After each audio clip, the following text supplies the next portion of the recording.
Hello, my dears.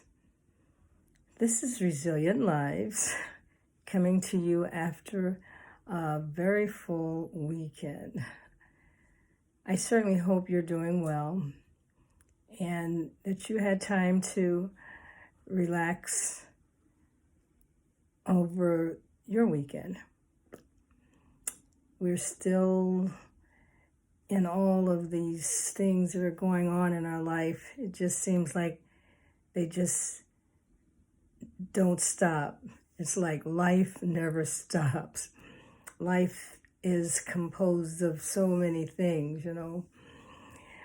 But we're here focusing on thriving and growing and living our lives to the best of our ability. That's what we're doing. So I'm beaming you some love and some support and some energy. I think I have a little energy left.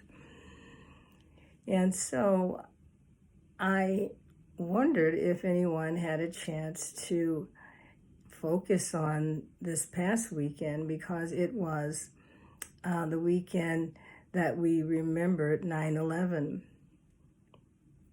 And that was a really, really, really powerful thing that happened almost 20 years ago.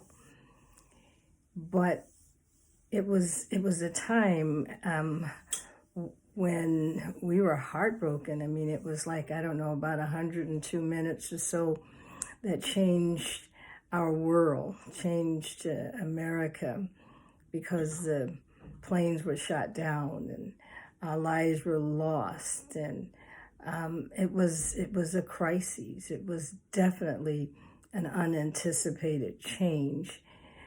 Who would have thought that people from other countries would want to shoot down the buildings and the airplanes, and lives were lost. And as I look back on that time, I am reminded of exactly the moment when it happened, because at that time I had a niece that was working in New York. And when the buildings came down, everyone was running out of the buildings. And for the longest time, we didn't know where she was.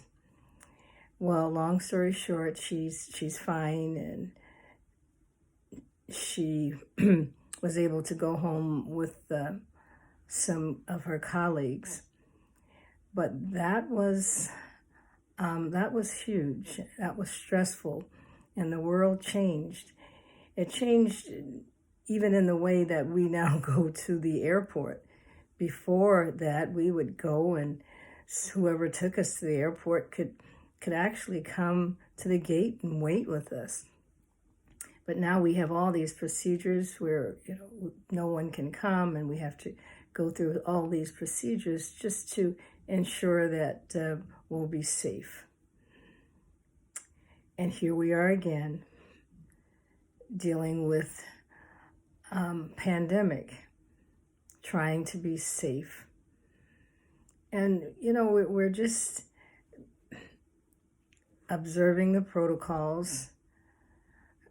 Back then, we didn't know if there would be another attack, so people were putting things in their car like water and blankets, and just in case something happened when you were out, right?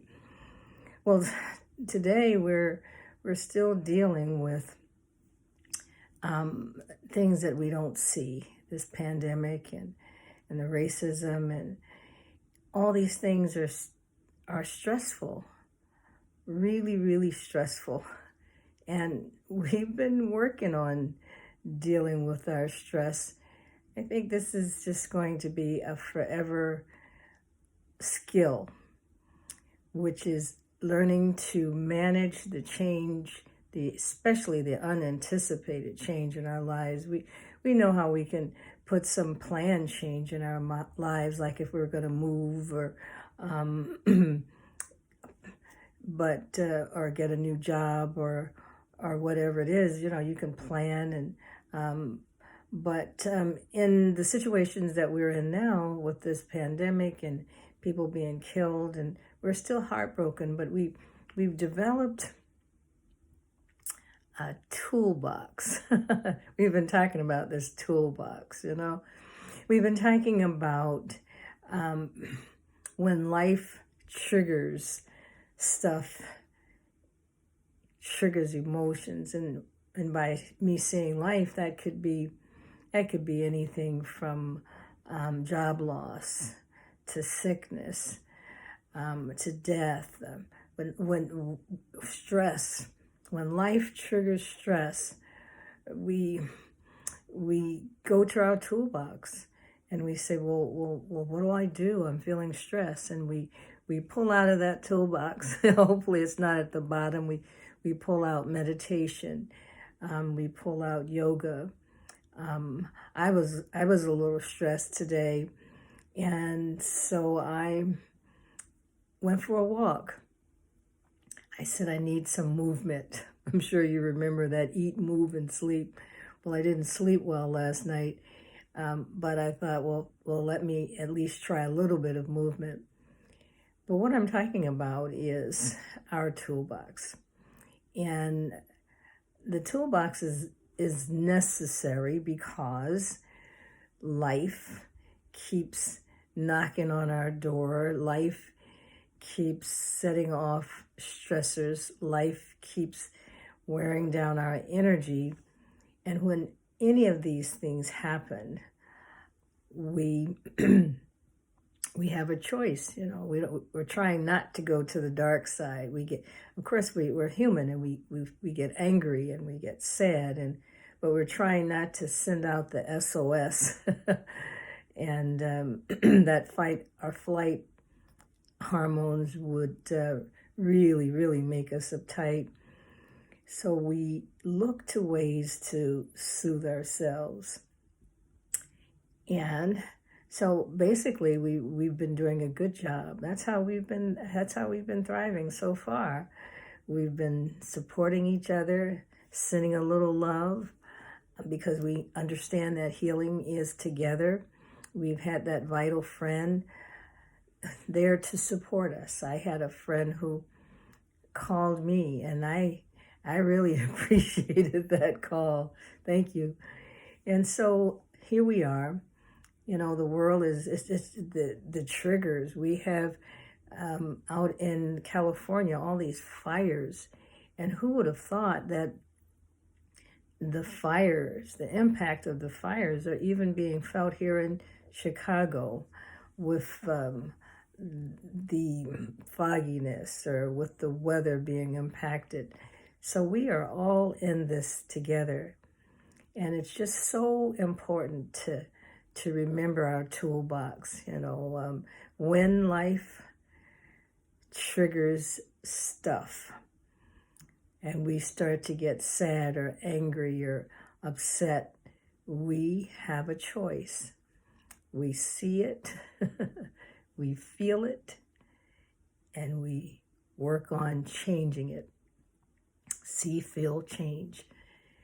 And so our toolbox by about now should be hefty. Although sometimes you just feel like you got so much going on, you just don't know if you can pull it together. But our toolbox should be pretty hefty. But I just wanted to tell you something that I discovered in my email, that someone has created a well-being app. Can you believe that? A well-being app. Yeah, I mean, I've heard there's an app for that. Well, there's an app for what we have already started doing ourselves. The app would tell you, of course, you'd probably have to customize it, but if you're feeling sadness, then what do? Well, you know, you go spend some time in nature. But I find that interesting because we have become novel by creating different ways to not conform to the old ways. So we've already come up with different ways, But it's interesting, if you really don't want to think, you could have an app on your phone and and tap in. I'm feeling sad. I'm feeling depressed, and then it would, I guess, remind you what to do. So I don't know if you want that app because you've been doing a great job, but I just wanted to share that with you because if you want it, it's available out there.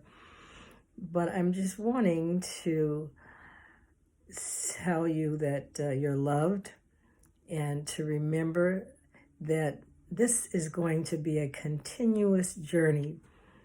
This life triggers, it's always going to be there. Stuff is going to always be happening, whether it's the pandemic, whether it's relationships, whether it's sickness, whether it's the flu, whatever it is. And the necessity to learn the skills to manage ourselves so that we can rebound, so that we can increase our well-being is so key.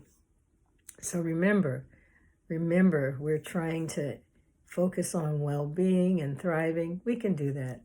And so I want to say good night. And if you need, there's an app for well-being. But I trust that you can use your own. Beaming you love. Good night.